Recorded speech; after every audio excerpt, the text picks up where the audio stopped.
यह एक काल्पनिक कहानी है। इसमें दिखाई गई घटनाएं, पात्र और संवाद पूरी तरह से लेखक की कल्पना पर आधारित हैं। इसका कोई संबंध किसी वास्तविक व्यक्ति या घटना से नहीं है। दक्षिणी क्षेत्र में आरव की ख्याति बहुत विशाल थी और वह इस हद तक थी कि उसे सभी जानते थे और उससे डरते थे। हालांकि मध्य क्षेत्र के बहुत से लोग आरव को नहीं जानते थे, या यूं कहें कि वे उसकी असली ताकत से वाकिफ नहीं थे। भले ही वे जानते थे कि आरव तलवार सम्राट है, लेकिन उनकी राय में वह केवल आत्मिक स्तर का एक साधक था।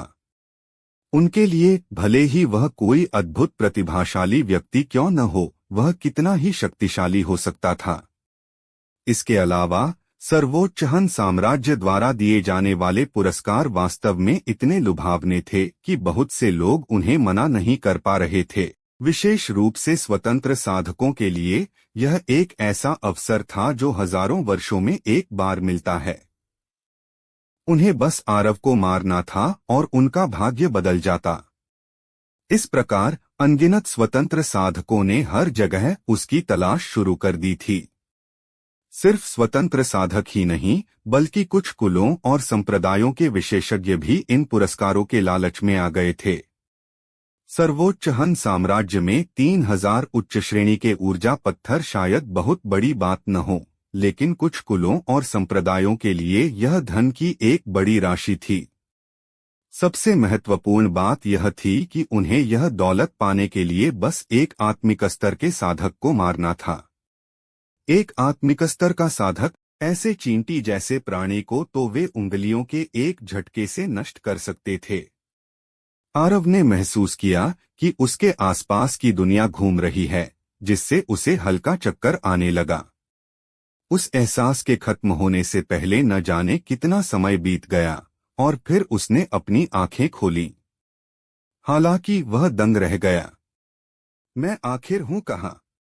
इस समय आरव एक कमरे के भीतर था और कमरा फूलों की हल्की खुशबू से महक रहा था जो दिल और दिमाग को तरोताजा कर रही थी। वहां एक श्रृंगार मेज थी, एक गुलाबी छतरी जैसा पर्दा था। आरव को यह समझने में एक पल भी नहीं लगा कि यह एक महिला का शयन कक्ष था। वह तुरंत अवाक रह गया जब उसने महसूस किया कि उसे गलती से एक महिला के कमरे में टेलीपोर्ट कर दिया गया है। क्या महिलाओं के साथ मेरा भाग्य इतना अच्छा हो सकता है? आरव नहीं चाहता था कि उसे कोई ऐसा व्यक्ति समझे जो बुरी नीयत से किसी महिला के कमरे में घुस आया हो, इसलिए वह जाने के इरादे से मुड़ा। हालांकि ठीक इसी समय कमरे के बाहर से एक आवाज गूंजी, जिससे आरव के मुंह के कोने कांपने लगे। उसके पास रुकने के अलावा कोई विकल्प नहीं था। ईशानी तेजांग ने इतनी कम उम्र में आत्मिक स्तर का 7वां रैंक प्राप्त कर लिया है और वह नभछाया संप्रदाय का एक कुलीन शिष्य भी है। नीलनगर की तो बात ही छोड़ो, वह पूरे मध्य क्षेत्र या यहाँ तक कि पूरे गूढ़ महाद्वीप में एक उत्कृष्ट प्रतिभाशाली व्यक्ति है। यदि तुम उससे विवाह करती हो तो उसके आत्मोन्नति स्तर प्राप्त करने और चंद्रवंश का नियंत्रण संभालने के बाद तुम उस वंश की मालकिन बनोगी। यदि तुम ऐसे अच्छे उम्मीदवार और ऐसी अच्छी परिस्थितियों को खो दोगी तो तुम्हें जीवन भर पछताना पड़ेगा। एक मध्यम आयु वर्ग का व्यक्ति कमरे के दरवाजे के बाहर खड़ा था और अपने सामने खड़ी महिला को मनाने की पूरी कोशिश कर रहा था। वह महिला लगभग 20 वर्ष की थी। उसने हल्के हरे रंग की पोशाक पहनी थी और उसके लहरदार बाल उसके कंधों तक लटके हुए थे। वह सुंदर और शालीन थी, लेकिन देखने में कमजोर और नाजुक लग रही थी। उस व्यक्ति की बात सुनकर महिला ने कोई उत्तर नहीं दिया, बस अपना सिर थोड़ा झुका लिया और उसकी आंखें नीची हो गईं। मध्यम आयु वर्ग के व्यक्ति ने फिर समझाया, ईशानी तेजांग के मन में तुम्हारे लिए बहुत लंबे समय से गहरी भावनाएं हैं। इसलिए यदि तुम उससे विवाह करती हो तो वह तुम्हें बिल्कुल निराश नहीं करेगा। इसके अलावा तुम्हारे विवाह के बाद नीलनगर में हमारे कांत वंश की रक्षा होगी और कोई भी हमें परेशान करने की हिम्मत नहीं करेगा। ईशानी अभी भी चुप रही और उसने अपनी पोशाक को कसकर पकड़ लिया। उस व्यक्ति ने हल्की आह भरी और पूछने से पहले थोड़ा हिचकिचाया। ईशानी, क्या इसलिए कि तुम किसी और को पसंद करती हो? तुम्हारी इतनी हिम्मत। ठीक इसी समय शानदार कपड़े पहने एक युवक घर के प्रवेश द्वार के बाहर दिखाई दिया। उसे देखकर ईशानी की आंखों में डर की एक झलक कौंधी और वह सहज रूप से 2 कदम पीछे हट गई। युवराज तेजांग, आप यहाँ कैसे आए? मध्यम आयु वर्ग का व्यक्ति दंग रह गया और फिर मुस्कुराते हुए बोला। तेजांग उनके पास चलकर आया। उसने उस व्यक्ति पर कोई ध्यान नहीं दिया और बस ईशानी को देखते हुए कहा, ईशानी, तुम लगातार मुझसे बच रही हो। क्या तुम वाकई किसी और को पसंद करती हो? ईशानी स्पष्ट रूप से इस आदमी से बहुत डरी हुई थी। वह 2 कदम और पीछे हट गई और उसकी तरफ देखने की हिम्मत भी नहीं की। तेजांग की आंखों में एक क्रूर चमक चमकी और उसने कहा, ईशानी, तुम्हें मेरी भावनाओं का पता होना चाहिए। अगर मुझे पता चला कि तुमने मुझे धोखा दिया है तो मैं तुम्हें मार डालूंगा। ईशानी ने अपनी पोशाक को और कसकर पकड़ लिया और उसका शरीर थोड़ा कांपने लगा। तेजांग अचानक मुस्कुराया और बोला, ठीक है ईशानी, मैं आज यहाँ तुम्हें यह बताने आया हूँ कि हमारी शादी में देरी करनी होगी। बस घर पर ही रहो और मेरे लौटने का इंतजार करो, फिर मैं तुमसे शादी करूंगा। देरी करनी होगी? मध्यम आयु वर्ग का व्यक्ति हैरान था। युवराज तेजांग, क्यों? तेजांग ने कहा, चाचा, आपने शायद आरव का नाम सुना होगा, है ना? तलवार सम्राट आरव। उसके बारे में क्या? वह व्यक्ति उलझन में था। तेजांग ने तिरस्कार के साथ कहा, तलवार सम्राट? वह सिर्फ एक कचरा क्षेत्र का तलवार साधक है। वह दक्षिणी क्षेत्र पर राज कर सकता है, लेकिन यहाँ मध्य क्षेत्र में वह कुछ भी नहीं है। मुझे बस इस बात की उत्सुकता है कि सर्वोच्च हन साम्राज्य ने उसके सिर के लिए इतना बड़ा इनाम क्यों दिया है। पर इससे कोई फर्क नहीं पड़ता, क्योंकि अपनी प्रतिष्ठा के चलते साम्राज्य अपनी बात से पीछे नहीं हटेगा। युवराज तेजांग, आपका इरादा आरव को मारने का है? उस व्यक्ति ने आश्चर्य से पूछा। बिल्कुल, तेजांग मुस्कुराया और बोला, सिर्फ मैं ही नहीं, मेरे नभछाया संप्रदाय के बाहरी शिष्य और यहाँ तक कि मेरे चंद्रवंश के शिष्य भी उसे खोजने गए हैं। यदि मैं उन 3000 उच्च श्रेणी के ऊर्जा पत्थरों और उन दिव्य स्तर की तकनीकों और खजानों को प्राप्त करने में सफल रहा, तो मुझे विश्वास है कि मैं अधिकतम 5 वर्षों में आत्मोन्नति स्तर प्राप्त कर लूंगा। मध्यम आयु वर्ग के व्यक्ति ने हिचकिचाते हुए कहा, चूंकि वह लड़का आरव तलवार सम्राट बनने में सक्षम था, तो मुझे लगता है कि उसकी ताकत खराब नहीं होगी। इसके अलावा उसके पास निश्चित रूप से किसी प्रकार का चौंकाने वाला ट्रम्प कार्ड होगा, अन्यथा उसका मध्य क्षेत्र में पहुंचना असंभव होता। इसके अलावा सर्वोच्च हन साम्राज्य ने उसके जीवन के लिए इतने प्रचुर पुरस्कार नहीं दिए होते। युवराज तेजांग, मुझे लगता है कि आपको सावधान रहना चाहिए। बेहतर होगा कि आप आरव को खोजने न जाएं। हर रात की कहानी, हर दिन का धमाका, सिर्फ स्टोरी हंगामा पर। तो अभी सब्सक्राइब करें और बेल आइकन दबाएं, क्योंकि अगली कहानी आप मिस ना कर पाए। पहले दूसरों को उसकी ताकत परखने दें, वह अधिक सुरक्षित तरीका है। तेजांग ने नाराजगी से कहा, वह लड़का केवल दूसरे रैंक का आत्मिक स्तर का साधक है, जबकि मैं 7वें रैंक पर हूँ। चाचा, क्या आपको लगता है कि मैं उससे कमतर हूँ? मेरा वह मतलब नहीं था। उस व्यक्ति ने आगे बोलना चाहा, लेकिन तेजांग ने हाथ के इशारे से उसे रोक दिया। उसने कहा, चाचा, बस सब तैयारी रखें।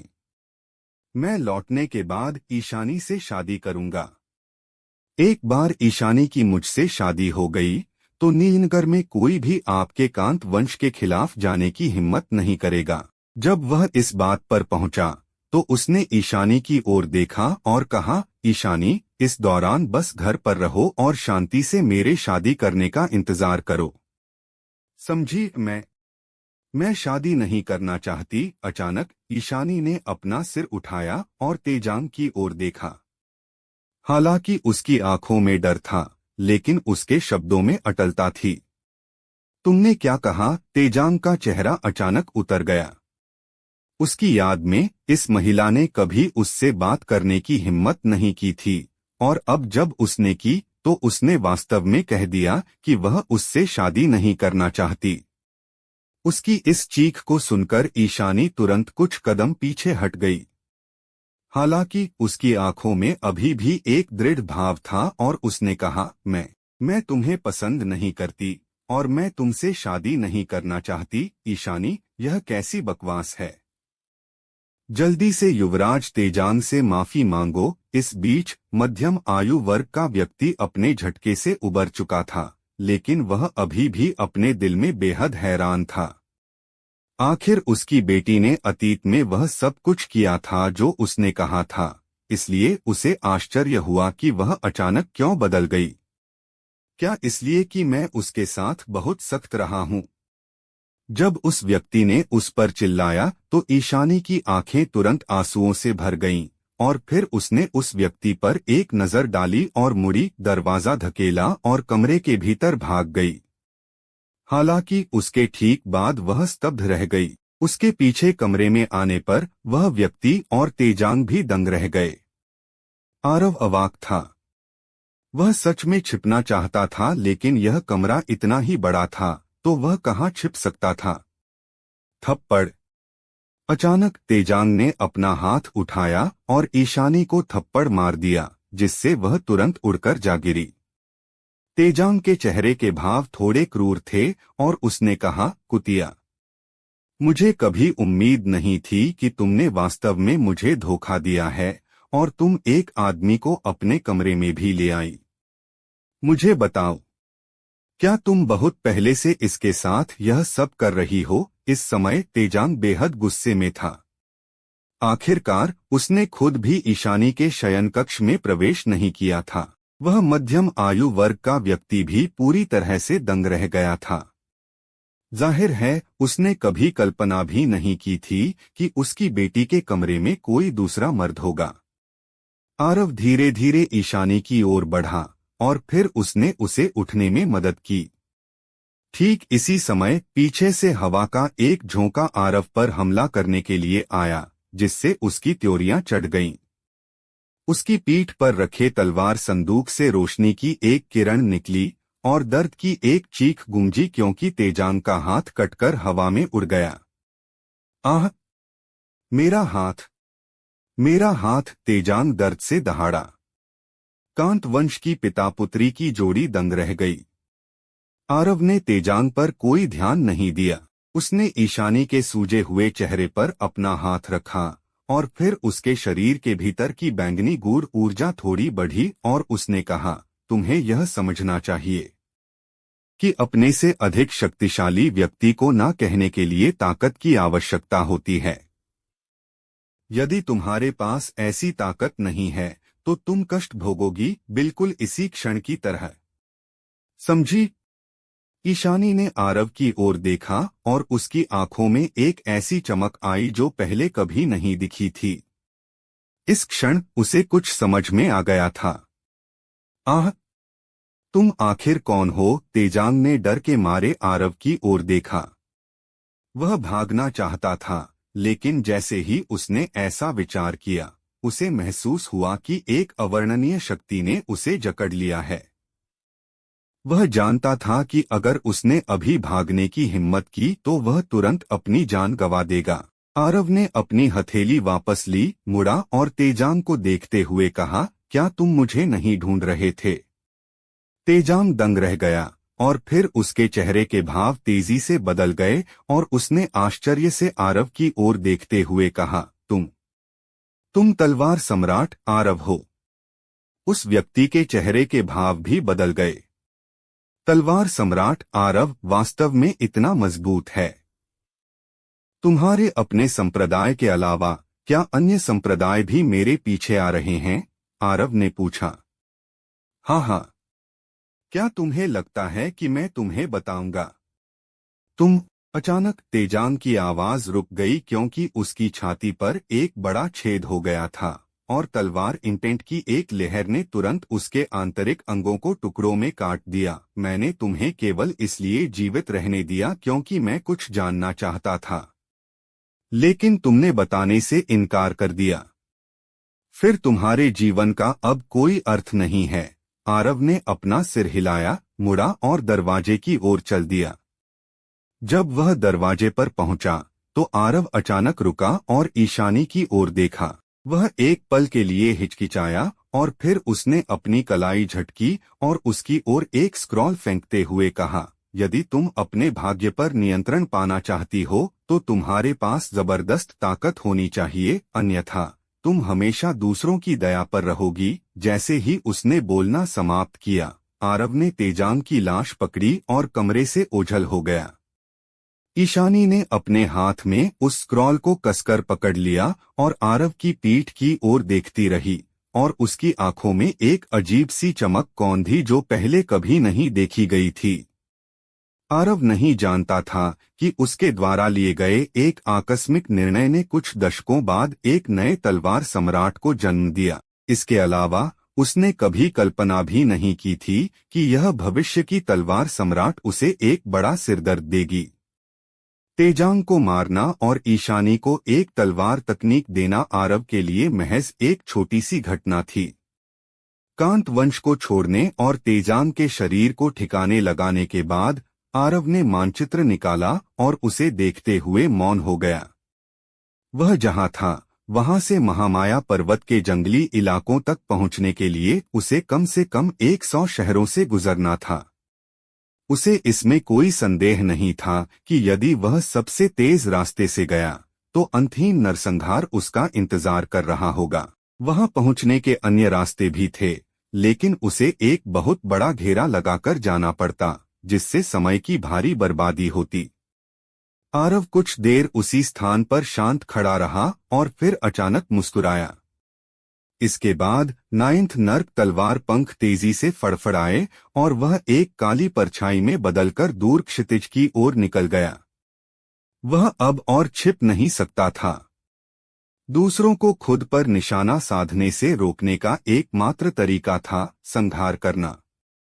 ऐसा संहार जो दुनिया को हिला दे, जिससे खून की नदियां बहने लगें और इतना खौफ पैदा हो जाए कि दुनिया में कोई भी उसे निशाना बनाने की हिम्मत न करे। आरव नीलनगर के प्रवेश द्वार पर रुक गया क्योंकि उसके सामने 1000 से अधिक गूढ़ योद्धा खड़े थे जो उसे लालची निगाहों से देख रहे थे। आरव ने उन पर नजर डाली और देखा कि भीड़ में 2 आत्मोन्नति स्तर के विशेषज्ञ थे और दोनों ही प्रथम रैंक पर थे।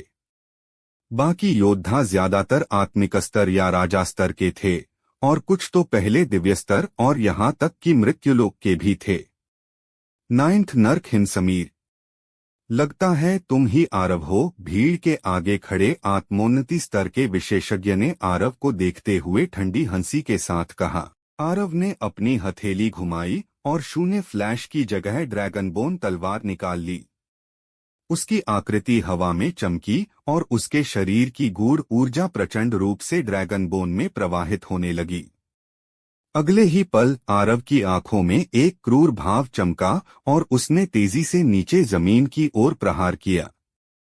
पलक झपकते ही तलवार के सूक्ष्मतम सूत्रों की बारिश आसमान से होने लगी। चूंकि वे उसे मारने आए थे, इसलिए उनसे बात करना बेकार था।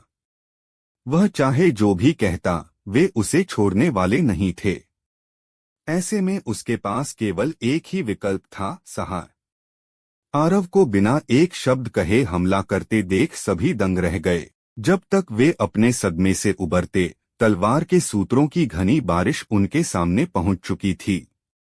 2 आत्मोन्नति स्तर के विशेषज्ञ और कुछ तुलनात्मक रूप से शक्तिशाली आत्मिक स्तर के योद्धा तो खुद को बचाने में सफल रहे, लेकिन बाकी योद्धाओं को विरोध करने का मौका तक नहीं मिला और वे वहीं ढेर हो गए। लेकिन तलवार के उन बारीक सूत्रों का अंत वहीं नहीं हुआ। एक के बाद एक लहरें नीचे भीड़ पर गिरती रहीं और तुरंत ही वहां दर्दनाक चीखें गूंजने लगीं।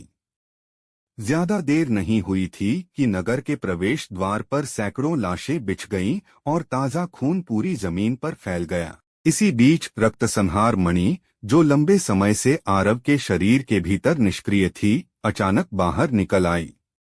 ठीक उसी तरह जैसे गुप्त ड्रैगन स्तंभ के समय हुआ था, रक्तसंहार मणि उन मृत योद्धाओं के खून को पागलपन की हद तक सोखने लगी। आरव ने उस मणि पर ध्यान नहीं दिया, क्योंकि उसकी नजर उन दो आत्मोन्नति स्तर के विशेषज्ञों पर थी जो इस समूह का नेतृत्व कर रहे थे। वे दोनों बुरी तरह स्तब्ध थे और डर के मारे आरव को देख रहे थे। यहाँ तक कि वे हमला करना भी भूल गए, क्योंकि उनके पक्ष के सैकड़ों लोग पल भर में मारे गए थे। क्या यह लड़का वास्तव में केवल आत्मिक स्तर की तीसरी रैंक पर है, न कि आत्मोन्नति स्तर की तीसरी रैंक पर? ठीक इसी समय आरव की पीठ पर मौजूद तलवार संदूक से प्रकाश की दो किरणें निकलीं और टूटते तारों की तरह उन आत्मोन्नति स्तर के विशेषज्ञों में से एक की ओर झपटीं। दो दिव्य कलाकृतियां, उस विशेषज्ञ के चेहरे का रंग उड़ गया। भले ही वह मन ही मन डरा हुआ था, लेकिन उसकी प्रतिक्रिया धीमी नहीं थी। उसने अचानक अपने दाहिने हाथ से उन कलाकृतियों की ओर स्थानिक पिंजरा तकनीक का उपयोग किया। तलवारें कुछ देर के लिए रुकीं, लेकिन अगले ही पल वे तेजी से घूमने लगीं और पिंजरा तुरंत टुकड़ों में बिखर गया। वह विशेषज्ञ आतंकित हो गया। वह भागना चाहता था, लेकिन बहुत देर हो चुकी थी और प्रकाश की उन दो किरणों ने उसके सीने के आर पार छेद कर दिया। रक्तसंहार मणि तुरंत उस विशेषज्ञ की लाश के पास पहुंची और तेजी से उसका खून सोखने लगी। कुछ ही पलों में वह लाश पूरी तरह सूखकर सिकुड़ गई। इस बीच दूसरे आत्मोन्नति स्तर के विशेषज्ञ ने खुद को संभाला। उसने आरव पर हमला नहीं किया, बल्कि मुड़कर दूर भागने लगा। जब उसने देखा कि उन दो तलवारों ने दूसरे विशेषज्ञ के स्थानिक पिंजरे को उड़ा दिया, तो वह चरम सीमा तक डर गया। उसे एहसास हो गया था कि रुकने का मतलब सिर्फ मौत है। किस कमीने ने कहा था कि तलवार सम्राट शक्तिशाली नहीं है? नरक में जाए वह। उस झूठ ने लगभग मेरी जान ही ले ली थी। वह विशेषज्ञ भागते हुए मन ही मन गुस्से में चिल्लाया। आरव ने उसे भागते देख मन में कहा, कितने अफसोस की बात है। अगर वह अपनी पूरी ताकत लगाता और शून्य फ्लैश का उपयोग करता, तो उस व्यक्ति को मारना असंभव नहीं था। लेकिन इसकी आवश्यकता नहीं थी। उसे अब अपनी शक्ति बचाकर रखनी थी, क्योंकि वह नहीं जानता था कि आगे के रास्ते में कितने दुश्मन उसका इंतजार कर रहे थे। आरव ने इशारा किया और रक्तसंहार मणि उसकी हथेली में वापस आ गई। क्षण भर में विनाशकारी और खूनी ऊर्जा की एक लहर उसके चेहरे से टकराई। आरव की भौहें तन गईं, क्योंकि उसने महसूस किया कि मणि और भी शक्तिशाली हो गई थी। वह अभी कुछ पल के लिए विचलित हो गया था, और यदि उसके पास प्रबुद्ध तलवार हृदय नहीं होता, तो वह शायद इससे प्रभावित हो गया होता। यह मणि हमेशा उसके पास रही थी। यह व्यावहारिक रूप से कभी बाहर नहीं आती थी, जब तक कि वह कोई पागलपन भरा नरसंहार न करे, और आमतौर पर यह उसके लिए पूरी तरह बेकार थी। यह कहा जा सकता था कि उसके पास मौजूद सभी खजानों में यह सबसे बेकार खजाना था, भले ही यह एक अर्धदिव्य कलाकृति थी। उसने शैलाधर से सुना था कि रक्तसंहार मणि एक ऐसी अर्धदिव्य कलाकृति है जो विकसित हो सकती है। दूसरे शब्दों में, इसे एक वास्तविक दिव्य कलाकृति में बदलने के लिए भारी मात्रा में खून और प्रतिशोध की भावना की आवश्यकता थी। लेकिन वास्तव में इसे कितने खून की जरूरत थी? तप ठीक उसी समय उसके पीछे से घोड़ों के दौड़ने की तेज आवाज गूंजी। आरव पीछे मुड़ा और देखा। उसने घुड़सवारों के एक समूह को अपनी ओर पागलों की तरह आते देखा। वे संख्या में लगभग 500 थे, और उनका नेता हाथ में भाला लिए एक दूसरे रैंक का आत्मोन्नति स्तर का विशेषज्ञ था। बाकी सभी ज्यादातर राजा स्तर के थे। वह समूह आरव से लगभग 30 मीटर पहले रुक गया। उन सभी की निगाहें आरव पर टिक गईं, जबकि नेता ने अपनी भाला आरव की ओर तानते हुए कहा, तुम ही तलवार सम्राट आरव हो। हाँ, आरव ने अपने सीने के पास वाली जेब में रखे अत्युच्च श्रेणी के ऊर्जा पत्थर से तेजी से ऊर्जा सोखते हुए कहा। उस व्यक्ति ने कहा, मृत्युलोक सम्राट का आदेश है कि यदि तुम आरव सम्राट की अधीनता स्वीकार करने और वे खजाने सौंपने के लिए तैयार हो जिनकी उन्हें आवश्यकता है, तो सम्राट तुम्हें जीवनदान देने और आत्मभक्त सेना का महासेनानायक बनाने के लिए तैयार हैं। एक बार जब दक्षिणी क्षेत्र को जीत लिया जाएगा, तो सम्राट तुम्हें दक्षिणी राजा की उपाधि से भी नवाजेंगे। यदि तुम अधीनता स्वीकार नहीं करते, तो आज तुम्हारी मृत्यु का दिन होगा। दक्षिणी राजा आरव उपहास के साथ हंसा। वह कितना उदार है। जिस दिन दक्षिणी क्षेत्र जीत लिया जाएगा, शायद वही मेरी मृत्यु का दिन होगा। भले ही वह राजनीति में शामिल नहीं था, लेकिन वह इस सिद्धांत को समझता था कि शिकार खत्म हो जाने के बाद शिकारी अपने कुत्ते को भी नहीं छोड़ता। इसके अलावा शायद वह दक्षिणी क्षेत्र जीतने से पहले ही मारा जाता, क्योंकि सम्राट जैसा व्यक्ति कभी भी ऐसे किसी को जीवित नहीं रखता जो उसके लिए खतरा बन सके। लगता है तुम अधीनता स्वीकार करने को तैयार नहीं हो। उस व्यक्ति की नजर धीरे धीरे बर्फीली ठंडी हो गई। तुम सही हो, आरव ने अचानक अपने दाहिने पैर को जमीन पर जोर से पटका और प्रतिक्रिया बल का सहारा लेकर चीते की तरह झपटा। वह तुरंत उस व्यक्ति के ऊपर हवा में पहुंच गया। उसके बाद ड्रैगन बोन तलवार ने पीछे परछाइयों की एक कतार छोड़ी और एक चमकदार रोशनी बिखेरते हुए उस व्यक्ति पर प्रहार किया। उसका चेहरा थोड़ा बदल गया और वह हमला करने ही वाला था कि अचानक एक लाल चमक ने उसे घेर लिया। तलवार इंटेंट। भाला थामे उस व्यक्ति का चेहरा बुरी तरह बदल गया। हालांकि उसने आरव की तलवार इंटेंट के दबाव का डटकर मुकाबला किया और आरव के हमले को रोकने के लिए अपनी भाला तिरछी की। कड़क। भाला इस कदर मुड़ गई जैसे कोई धनुष हो, जबकि उसके नीचे का विंडब्रेकर घोड़ा दबाव के कारण वहीं मर गया और उसके पैर जमीन में धंस गए। इसी बीच आरव की पीठ पर रखे तलवार संदूक से प्रकाश की एक किरण निकली और बिजली की गति से उस भालाधारी व्यक्ति की ओर बढ़ी। उसे देखते ही उस व्यक्ति की पुतलियां सिकुड़ गईं। उसने तुरंत घोड़े की लाश पर पैर पटका और पीछे हटने के लिए बल का प्रयोग किया। साथ ही उसने अपने भाले को सामने आ रही दिव्य कलाकृति की ओर घुमाया। खटाक। उसके हाथ की भाला कटकर दो टुकड़ों में बंट गई। उस व्यक्ति का चेहरा गंभीर हो गया और उसकी आकृति एक तरफ झपटी। वह तलवार को अपने शरीर के महत्वपूर्ण अंगों में घुसने से रोकने में सफल रहा, लेकिन तलवार उसके कंधे को चीरती हुई निकल गई। भालाधारी व्यक्ति ने सदमे के साथ आरव की ओर देखा। उसे उम्मीद नहीं थी कि आत्मिक स्तर की तीसरी रैंक का एक योद्धा इतनी जबरदस्त ताकत रखेगा कि उसे लगभग मार ही डाले। उसने आरव को कम आंकना पूरी तरह बंद कर दिया और अपना दाहिना हाथ हिलाते हुए आसपास के घुड़सवारों को आरव को बीच में घेरने का आदेश दिया।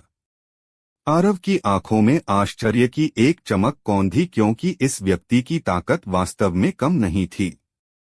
यह उन पहले वाले दो आत्मोन्नति स्तर के विशेषज्ञों से कहीं अधिक शक्तिशाली था।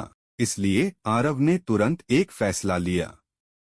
आखिर क्या वह एक तलवार सेवक बनने के लिए एक अच्छा उम्मीदवार नहीं था? मार डालो। इसी बीच भालाधारी व्यक्ति ने ठंडे स्वर में आदेश दिया। आरव ने जमीन पर अपना दाहिना पैर पटका और अपने तलवार क्षेत्र को सक्रिय कर दिया, जिससे उसके चारों ओर 30 मीटर के दायरे में मौजूद हर व्यक्ति पर एक भयानक बल हावी हो गया। इसके प्रभाव में आए हर व्यक्ति के चेहरे पर खौफ छा गया। आरव के तलवार संदूक से एक तलवार निकली और वह प्रकाश की किरण में बदलकर तलवार क्षेत्र के भीतर पागलों की तरह घूमने लगी। जब प्रकाश की किरण उछल हुई तो जमीन पर 300 से अधिक लाशें पड़ी थीं। भालाधारी व्यक्ति और बाकी बचे योद्धा आरव को अचरज और आतंक भरी नजरों से देखने लगे। उसने पलक झपकते ही 300 से अधिक राजास्तर के योद्धाओं को मार डाला था। आखिर यह किस तरह का राक्षस है? अचानक एक घुड़सवार चिल्लाया, मुड़ा और भागने लगा। उसके बाद दूसरा, तीसरा। कुछ ही देर में दर्जनों भागने लगे। हालांकि वे सफलतापूर्वक नहीं भाग पाए क्योंकि भालाधारी व्यक्ति ने उन पर हमला कर दिया और उन सभी को मार डाला जिन्होंने भागने की हिम्मत की थी। जो युद्ध से भागेगा उसे मार दिया जाएगा। उस व्यक्ति ने अपने ही दल के एक सदस्य की छाती से भाला निकाला और फिर आरव को देखने लगा। उसी क्षण आरव अपनी जगह से गायब हो गया, जिससे उसकी पुतलियां हिंसक रूप से सिकुड़ गईं और फिर एक तलवार उसके सीने के पार हो गई। उसकी आंखों की चमक धीरे धीरे खत्म होने लगी और उसकी आखिरी सांस तक उसकी आंखें सदमे से भरी थीं। एक ही वार से उसे मारने के बाद रक्तसंहार मणि उस व्यक्ति की ओर झपटी।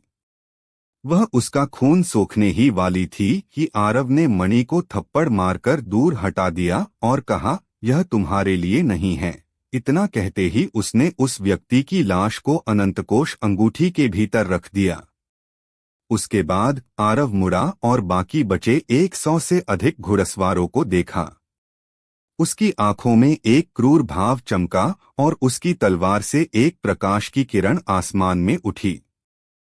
कुछ ही समय में नीलनगर के प्रवेश द्वार पर 100 से अधिक ताजा लाशें बिछ गईं।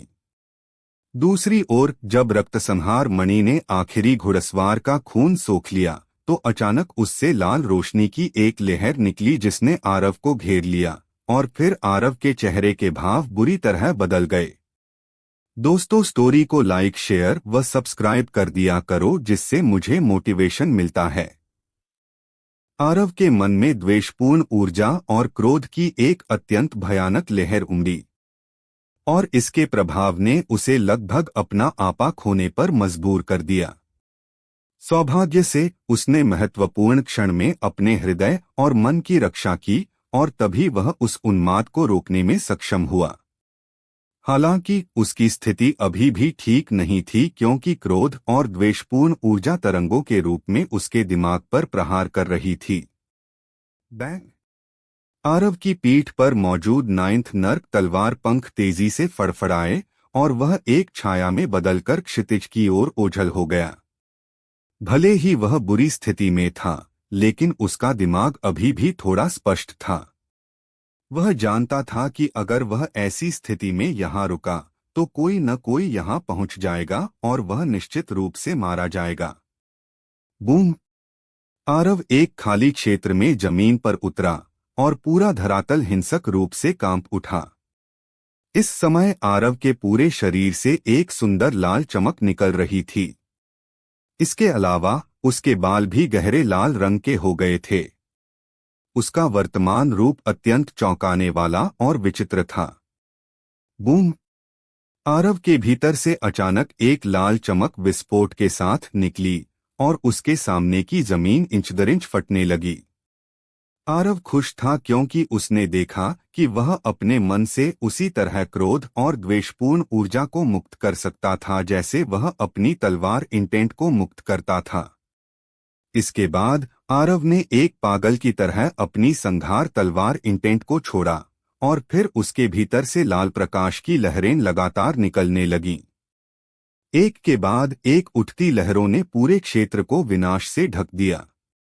इस तरह लगभग 1 घंटे तक ऊर्जा मुक्त करने के बाद आरव को काफी बेहतर महसूस हुआ। आरव ने धीरे धीरे अपनी आंखें खोलीं और फिर उसकी आंखों से प्रकाश की 2 लाल किरणें निकलीं और उसके सामने जमीन से टकराईं, जिससे तुरंत 2 गहरे गड्ढे बन गए। आरव वहीं स्तब्ध रह गया। आरव ने अपने अनंतकोश अंगूठी से एक दर्पण निकाला और दर्पण में खुद को देखकर वह एक बार फिर दंग रह गया। इस समय उसकी आंखें गहरे लाल रंग की थीं, जैसे उनमें खून का सागर भरा हो। पुतलियों के अलावा उसकी पूरी आंखें खून की तरह लाल थीं।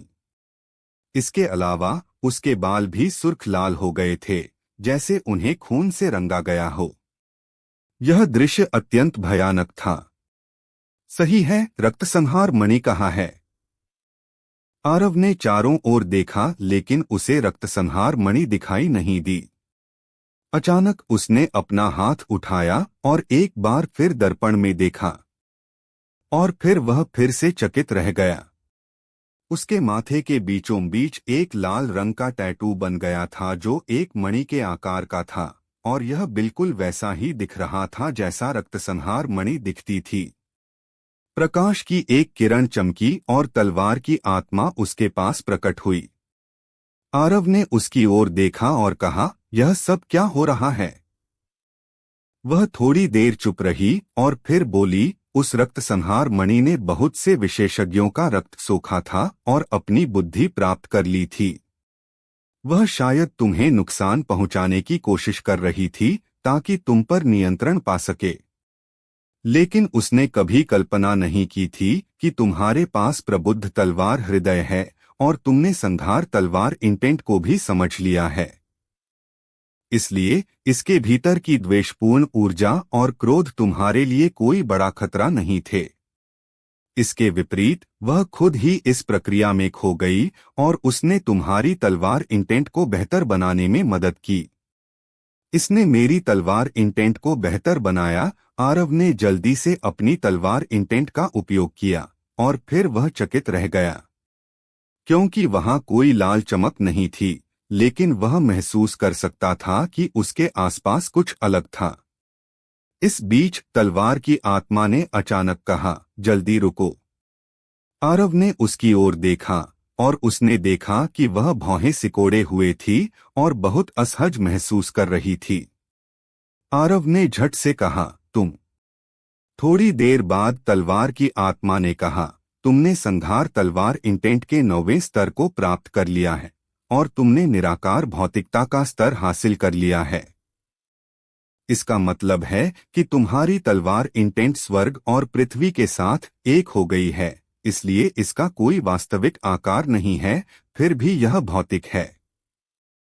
जब वह इस बिंदु तक बोली तो तलवार की आत्मा ने आरव की ओर एक अजीब भाव से देखा।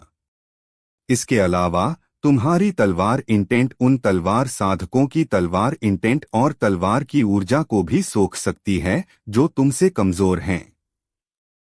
संक्षेप में, तुम्हारी वर्तमान तलवार इंटेंट आत्मोन्नति स्तर के विशेषज्ञों को दबाने में पूरी तरह सक्षम है। क्योंकि तुम्हारी तलवार इंटेंट स्वर्ग और पृथ्वी के साथ विलीन हो गई है, इसलिए यह केवल एक स्तर का सुधार नहीं है। इसके अलावा रक्तसंहार मणि तुम्हारे साथ एक हो गई है। दूसरे शब्दों में, तुम भविष्य में जिन्हें मारोगे उनका रक्त तुम्हारी संहार तलवार इंटेंट को पोषण देने के लिए अपने आप अवशोषित हो जाएगा। मैंने अतीत में तुम्हारी जैसी स्थिति कभी नहीं देखी और मुझे नहीं पता कि यह अच्छा है या बुरा। हालांकि एक बात जिसके बारे में मैं निश्चित हूं वह यह है कि अब से तुम एक सच्चे तलवार राक्षस हो। एक तलवार राक्षस? आरव उदासीनता से हंसा। उसने अपने दाहिने हाथ की तर्जनी उंगली को झटका दिया और फिर 100 मीटर से अधिक दूर एक बड़ा पेड़ अचानक 2 भागों में विभाजित हो गया। आरव के चेहरे से मुस्कान धीरे धीरे गायब हो गई और उसकी जगह सदमे ने ले ली, क्योंकि उसने अभी अभी किसी तलवार ऊर्जा का उपयोग नहीं किया था। यह सिर्फ तलवार इंटेंट की एक शुद्ध लहर थी। लेकिन उसने कल्पना नहीं की थी कि तलवार इंटेंट वास्तव में अदृश्य होगी और उसके द्वारा चलाई गई तलवार ऊर्जा से कहीं अधिक तेज होगी। आरव ने एक क्षण के लिए गहराई से विचार किया और फिर उसकी पीठ पर मौजूद सिल्वर तलवार संदूक थोड़ा हिल गया। उसी समय 100 मीटर से अधिक दूर एक और बड़ा पेड़ अचानक कट गया। इस दृश्य को देखकर आरव की आंखें फटी की फटी रह गई, लेकिन अगले ही पल उसके चेहरे पर खुशी का भाव आ गया, क्योंकि उसने देखा कि उसकी तलवार इंटेंट से घिरी एक दिव्य कलाकृति भी अदृश्य हो गई थी और उसकी गति कम से कम दोगुनी हो गई थी। 9वें स्तर की तलवार इंटेंट वास्तव में इतनी शक्तिशाली है। सही है, यह उन तलवार साधकों की तलवार इंटेंट और तलवार ऊर्जा को भी सोख सकती है जो मुझसे कमजोर हैं। हे, मौका मिलने पर मुझे इसे जरूर आजमाना होगा। तुम अतीत के सभी तलवार सम्राटों में सबसे अविश्वसनीय हो। इस बीच तलवार की आत्मा ने अचानक कहा, तर्कसंगत रूप से तुम्हें अभी 9वें स्तर की तलवार इंटेंट प्राप्त नहीं करनी चाहिए थी, क्योंकि तुम अभी तक आत्मोन्नति स्तर तक नहीं पहुंचे हो और स्वर्ग एवं पृथ्वी की ऊर्जा को नहीं समझा है। फिर भी तुमने इसे प्राप्त कर लिया है। मैं कल्पना करने में असमर्थ हूं कि तुम भविष्य में किस हद तक बढ़ोगे। यह एक अच्छी बात है ना? आरव मुस्कुराया। 9वें स्तर की तलवार इंटेंट निस्संदेह उसके लिए समय पर मिली सहायता की तरह थी, और इसने उसे निकट भविष्य में आने वाली कठिनाइयों का सामना करने के लिए थोड़ा और आत्मविश्वास दिया। तलवार की आत्मा थोड़ी देर चुप रही और फिर उसने पूछा, क्या आपने आकाशभेदी आघात तकनीक के बारे में सुना है? आरव दंग रह गया और बोला, बेशक मैंने सुना है। यह एक तलवार तकनीक है जिसे तलवार संप्रदाय के एक बुजुर्ग ने बनाया था। इसने उन वर्षों में मेरी बहुत मदद की थी। दुर्भाग्य से मेरे दुश्मन और अधिक मजबूत होते गए और यह अब मेरे लिए ज्यादा मददगार नहीं रही। इसके बारे में क्या?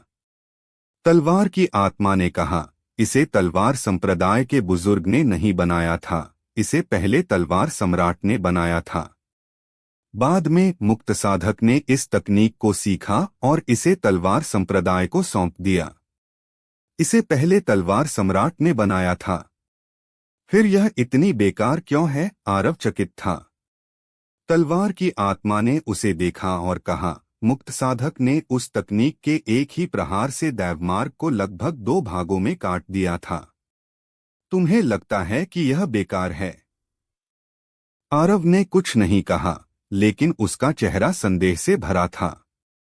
क्या मजाक है? उसने स्वीकार किया कि आकाशभेदी आघात तकनीक बुरी नहीं थी, लेकिन उसे विश्वास नहीं था कि इसने लगभग दैवमार्ग को ही काट दिया था। उसने कहा, इसके इतना कमजोर होने का कारण तकनीक नहीं थी, मुख्य रूप से इसलिए क्योंकि तुम लोगों के पास मैं नहीं थी। तुम्हारे पास तुम नहीं थी? आरव चौंक गया। उसने कहा, पहले तलवार सम्राट ने इसे मेरे आधार पर बनाया था और मेरे बिना यह एक साधारण तलवार तकनीक से अलग नहीं है। लेकिन एक बार जब तुम्हारे पास मैं होती हूं तो यह वास्तव में आकाश को चीर सकती है। क्या तुम इसे आजमाना चाहते हो? आरव ने बिना किसी हिचकिचाहट के सिर हिलाया। उसने कहा, शून्य फ्लैश का उपयोग करो। जैसे ही उसने बोलना बंद किया, वह वापस प्राचीन म्यान में बदल गई। आरव ने अपना हाथ बढ़ाया और प्राचीन म्यान को पकड़ लिया और शून्य फ्लैश को उसके भीतर रख दिया। अगले ही पल आरव ने अचानक अपनी तलवार खींचने की कोशिश की। उसके बाद वह दंग रह गया, क्योंकि वह वास्तव में उसे म्यान से बाहर नहीं निकाल पा रहा था। आरव ने एक गहरी सांस ली और उसके शरीर के भीतर की गूढ़ ऊर्जा हिंसक रूप से प्राचीन म्यान में प्रवाहित होने लगी और फिर उसने शून्य फ्लैश को जोर से खींचने की कोशिश की। हालांकि शून्य फ्लैश बिल्कुल भी नहीं हिली। आरव के चेहरे के हाव भाव थोड़ा बदल गए और उसने थोड़ा हिचकिचाने के बाद अपनी तलवार इंटेंट को भी प्राचीन म्यान में डाल दिया। जब उसकी गूढ़ ऊर्जा और तलवार इंटेंट दोनों प्राचीन म्यान में प्रवाहित होने लगी, तब जाकर शून्य फ्लैश धीरे धीरे हिली। आरव इस विकास से खुश हुआ और वह चिल्लाया जब उसने अचानक शून्य फ्लैश को जोर से खींचा और उसने इसे आधा बाहर निकाल लिया। ऐसा नहीं था कि वह इसे पूरी तरह से नहीं निकाल सकता था, बात यह थी कि वह अचानक रुक गया था। कारण यह था कि आसमान अचानक धुंधला हो गया था और काले बादल छा गए थे। इसके अलावा चांदी के रंग की बिजली की कुछ लहरें लगातार चमक रही थीं। आरव चकित था। सिर्फ मेरे तलवार खींचने से मौसम बदल गया। इसके अलावा आरव ने हल्के से महसूस किया कि अगर उसने प्राचीन म्यान से शून्य फ्लैश को पूरी तरह खींचना जारी रखा तो बिजली की वे लहरें उस पर गिरेंगी। हाँ, उसने महसूस किया कि उन बिजलियों ने उसे अपना लक्ष्य बना लिया था। मैं इसे खींचूं या नहीं? आरव ने सिर हिलाया और कड़वाहट से हंसा। अंत में उसने शून्य फ्लैश को बाहर नहीं निकाला, क्योंकि हिचकिचाहट के उस एक पल ने ही उसके शरीर के भीतर की गूढ़ ऊर्जा को प्राचीन म्यान द्वारा लगभग पूरी तरह से सोख लिया था। भले ही वह जबरदस्ती शून्य फ्लैश खींच सकता था, लेकिन यह अर्थहीन था। आखिरकार आकाशभेदी आघात तकनीक की शक्ति देखने के लिए अपनी सारी गूढ़ ऊर्जा को समाप्त करना वास्तव में बुद्धिमानी नहीं थी। अगर वह उस तकनीक का उपयोग करने जा रहा था तो उसे निश्चित रूप से इसे किसी दुश्मन के खिलाफ इस्तेमाल करना होगा।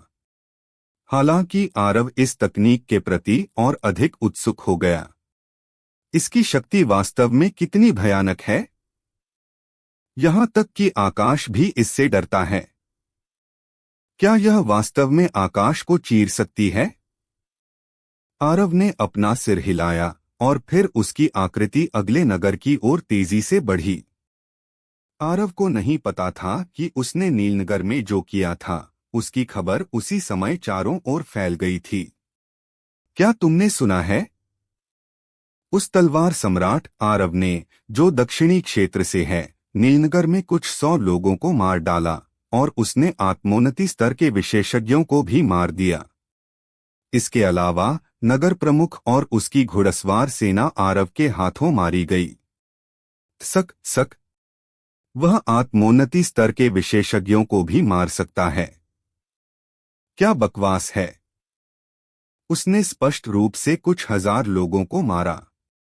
मैंने इसे अपनी आंखों से देखा।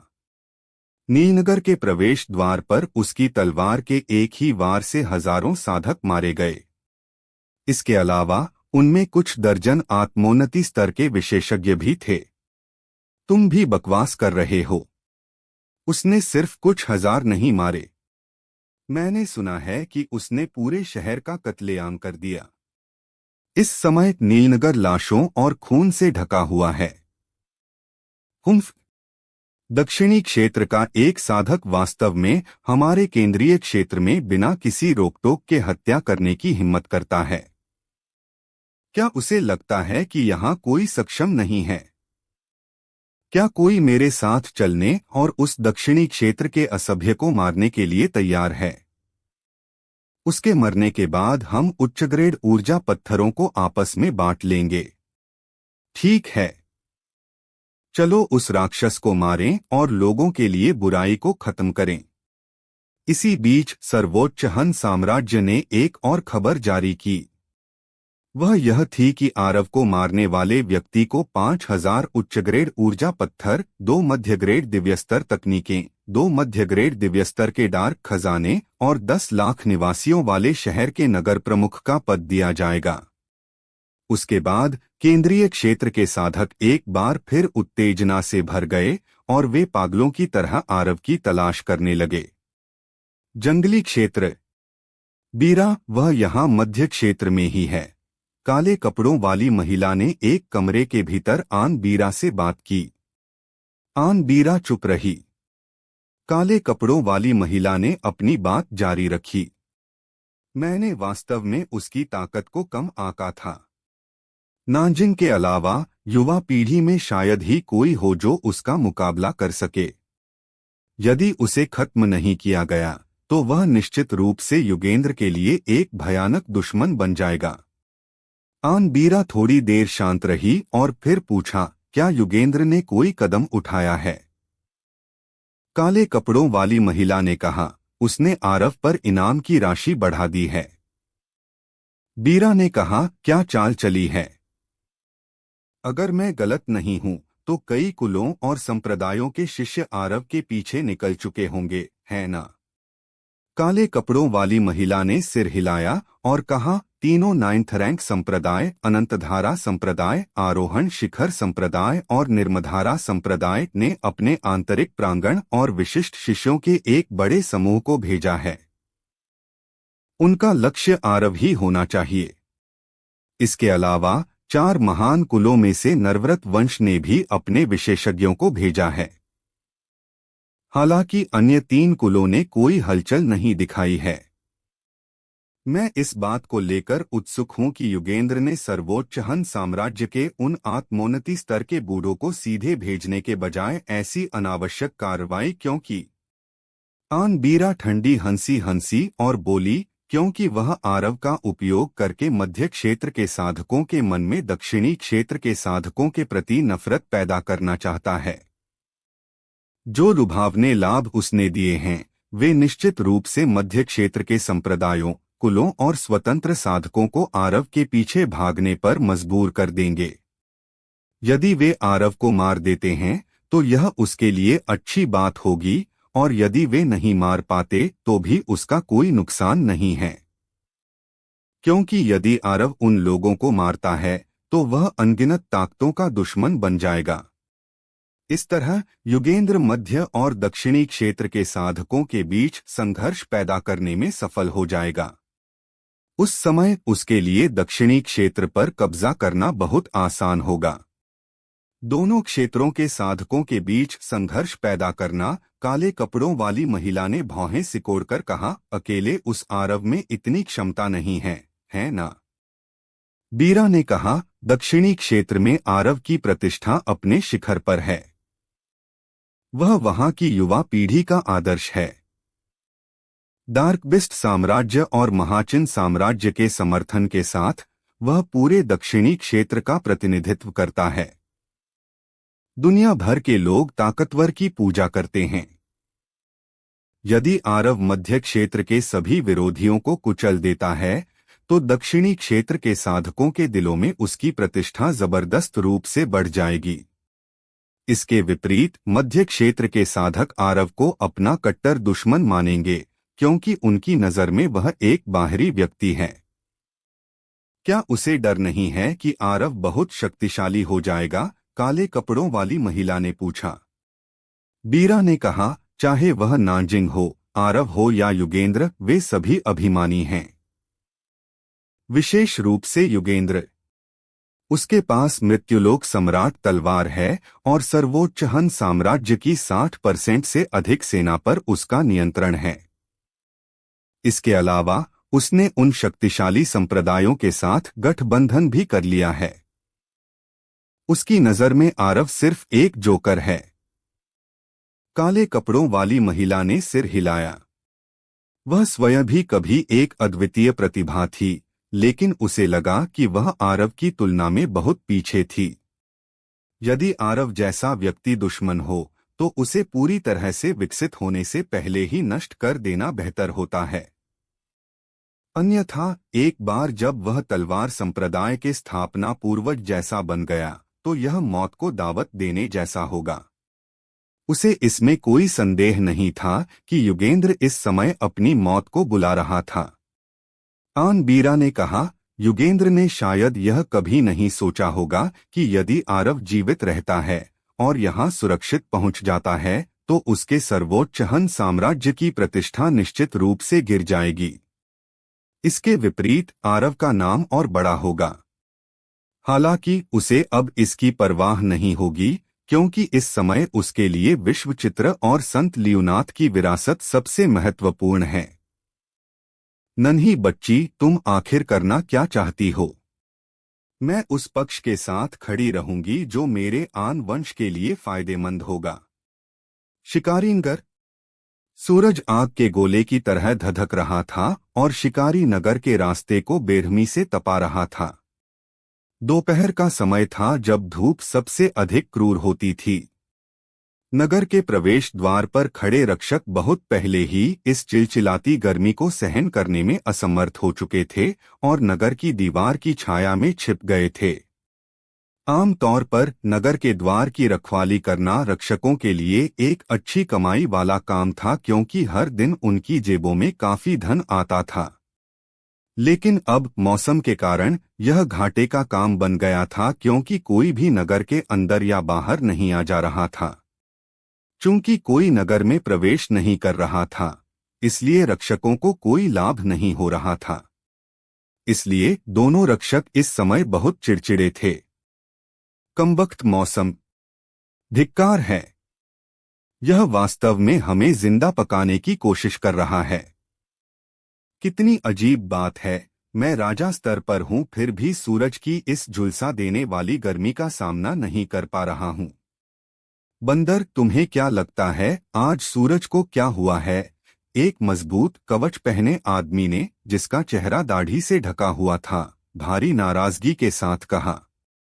थू, बंदर जैसे चेहरे वाले एक अधेड़ उम्र के आदमी ने कहा, हमने पूरे दिन कुछ नहीं कमाया और यहाँ इस तरह तड़प रहे हैं। अगर ऐसा ही चलता रहा तो मैं कंगाल हो जाऊंगा। सही कहा जंगली, क्या तुम्हें लगता है कि आरव यहाँ से गुजरेगा? सुना है उसके सिर पर 5000 उच्च ग्रेड ऊर्जा पत्थरों का इनाम है और साथ ही कुछ दिव्यस्तर की तकनीकें और खजाने भी। और तो और उसे नगर प्रमुख का पद भी मिलेगा। तौबा तौबा, दिन में सपने देखना बंद करो। क्या वह ऐसा कोई है जिसे तुम मार सको? अगर वह वास्तव में हमारे नगर से गुजरा तो मुझे लगता है कि तुम सबसे पहले भागोगे, उस मजबूत आदमी ने बंदर जैसे इंसान की ओर देखते हुए कहा। बंदर जैसा इंसान कुछ और कहना ही चाहता था कि अचानक दूर से एक युवक दिखाई दिया। उन दोनों को यह देखकर खुशी हुई। उस इंसान ने थूकते हुए कहा, आखिरकार कोई तो आया, हाँ हाँ। आरव धीरे धीरे नगर के फाटकों की ओर बढ़ रहा था। वह उड़ना चाहता था, लेकिन उसने देखा कि इन नगरों में ऐसी संरचनाएं थीं जो उड़ने पर प्रतिबंध लगाती थीं। यदि वह जबरदस्ती यहाँ से उड़ने की कोशिश करता तो यह सबको बताने के बराबर होता कि वह आरव आ पहुंचा है। इसके अलावा अपनी वर्तमान ताकत के साथ उस संरचना को तोड़ना उसके लिए अभी भी काफी कठिन था। ऐसा नहीं था कि यह असंभव था, लेकिन इसके लिए उसे बहुत समय चाहिए था। आरव थोड़ा हैरान था। इस नगर ने उड़ानरोधी संरचना क्यों सक्रिय की है? क्या यह मेरे लिए किया गया है? आरव इन्हीं सवालों के साथ प्रवेश द्वार की ओर बढ़ा। एक बात गौर करने वाली थी कि उसके बाल फिर से काले हो गए थे। आरव ने काफी प्रयोग करने के बाद महसूस किया कि जब तक वह अपनी संघार तलवार इंटेंट को पागलों की तरह नहीं छोड़ता, तब तक उसके बाल लाल नहीं होंगे। उसे लगा कि यह अच्छा है, क्योंकि लाल बाल वास्तव में बहुत ध्यान खींचते थे। आरव अचानक रुक गया और फिर पीछे मुड़कर देखा। उसने देखा कि एक महिला अपनी एक गोद में दूध पीते बच्चे को लिए और दूसरे हाथ से करीब 8 साल की लड़की का हाथ पकड़े चली आ रही थी। दोनों चिथड़ों में थे और धूल से ढके हुए थे। वे उसकी ओर ही बढ़ रहे थे। वह महिला बहुत युवा थी, उसकी आंखें गोल और चमकदार थीं और उसकी देह सुडौल थी। हालांकि उसकी त्वचा बहुत सांवली, खुरदरी और झुर्रियों से भरी थी। इसके अलावा उसके होंठ सूखे थे और बाल बिखरे हुए और गंदे थे। इस सब ने उसे उसकी उम्र से बड़ा बना दिया था। महिला के साथ खड़ी छोटी लड़की बहुत ही दुबली पतली थी। उसे बांस की लकड़ी जैसा कहना अतिशयोक्ति नहीं होगी। महिला ने दाहिनी गोद में बच्चे को और बाएं हाथ से लड़की को पकड़ा हुआ था और वे धीरे धीरे आरव की दिशा में चल रहे थे। आरव ने अपनी नजर हटाई, मुड़ा और नगर के द्वार की ओर चल पड़ा। वहां पहुंचते ही 2 रक्षकों ने उसे रोक लिया। बंदर जैसे इंसान ने हंसते हुए कहा, बच्चे, क्या तुम्हें नियम पता है? आरव ने पूछा, क्या नियम? वह हंसा और बोला, नगर में प्रवेश करने के लिए शुल्क देना पड़ता है। तुम एक अच्छे बच्चे लगते हो। मैं तुमसे 2 ऊर्जा पत्थर लूंगा। आरव ने अपनी उंगली झटकी और बंदर जैसे इंसान के सामने 2 ऊर्जा पत्थर प्रकट हो गए। उसने पूछा, क्या यह ठीक है? दोनों यह दृश्य देखकर दंग रह गए। उसने इतनी आसानी से भुगतान कर दिया। उसने जल्दी से वे पत्थर रख लिए और कहा, हाँ, अंदर जाओ। आरव ने सिर हिलाया और नगर के फाटक की ओर बढ़ने लगा। लेकिन अभी उसने कुछ ही कदम उठाए थे कि पीछे से बंदर जैसे इंसान की आवाज गूंजी। अरे, तुम तीनों को नगर में प्रवेश करने के लिए 2 से 2 ऊर्जा पत्थर देने होंगे। तुम तीनों के लिए कुल 6 पत्थर। आरव रुक गया। ऊर्जा पत्थर। उस महिला ने बंदर जैसे इंसान और जंगली को डर से देखा और कहा, मेरे पास कुछ नहीं है। कृपया मुझे नगर में जाने दें। मेरे बच्चे ने पूरे दिन से पानी या खाना नहीं चखा है। तुम्हारे पास नहीं है। बंदर का चेहरा उतर गया और वह चिल्लाया, बिना ऊर्जा पत्थरों के नगर में घुसना चाहती हो? दफा हो जाओ। जहां से आई हो वहीं वापस भाग जाओ। धप्प। महिला अचानक जमीन पर गिर गई और गिड़गिड़ाने लगी। बड़े भाइयों, कृपया दया करें और हमें जाने दें।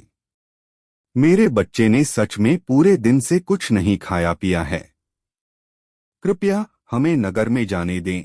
यह कहते हुए उसने लड़की का हाथ खींचकर कहा, बच्ची, जल्दी से इन दोनों चाचाओं के पैर छू। वह छोटी लड़की भी अपनी मां की तरह घुटनों के बल बैठ गई। लेकिन जैसे ही उसके घुटने जमीन से छुए, उसके मुंह से चीख निकल गई क्योंकि जमीन बहुत गर्म थी।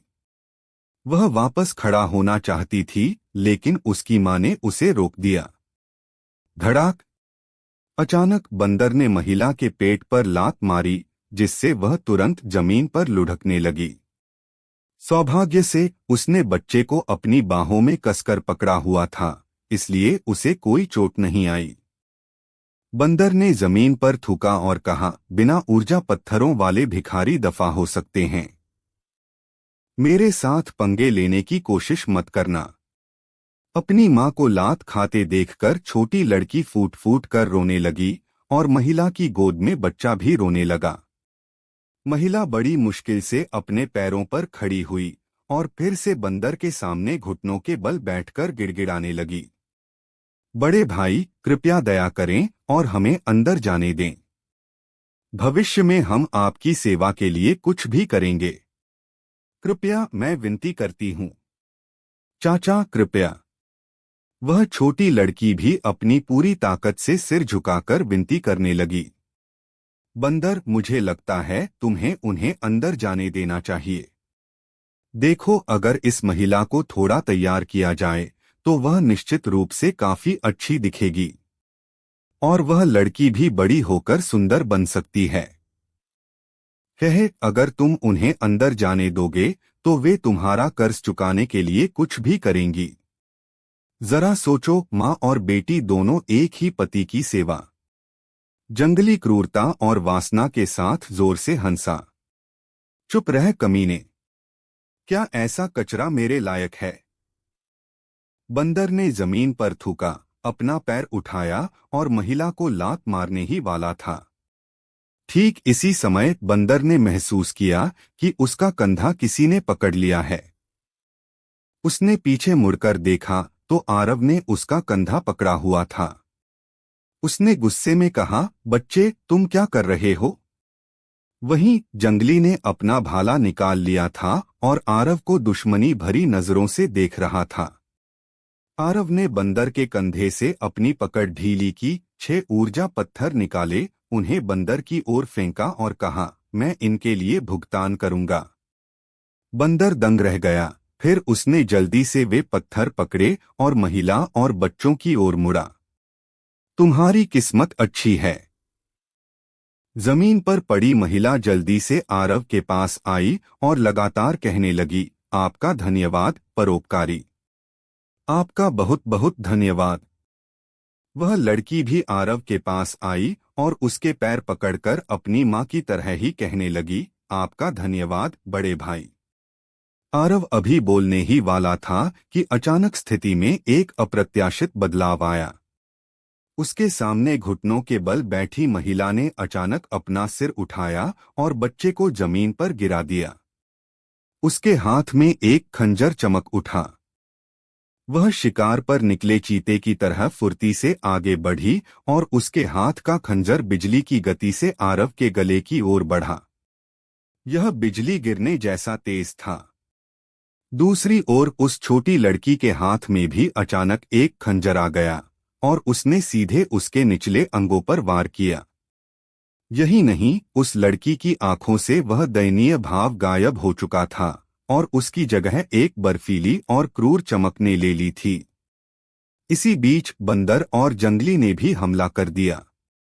एक ने अपना भाला सीधे आरव की भौहों के बीच में मारा, जबकि दूसरे ने अपनी मुट्ठी आरव के सिर पर दे मारी। अब क्या होने वाला है, आगे सुनते रहिए सर्वशक्तिमान हमारे चैनल स्टोरी हंगामा पर।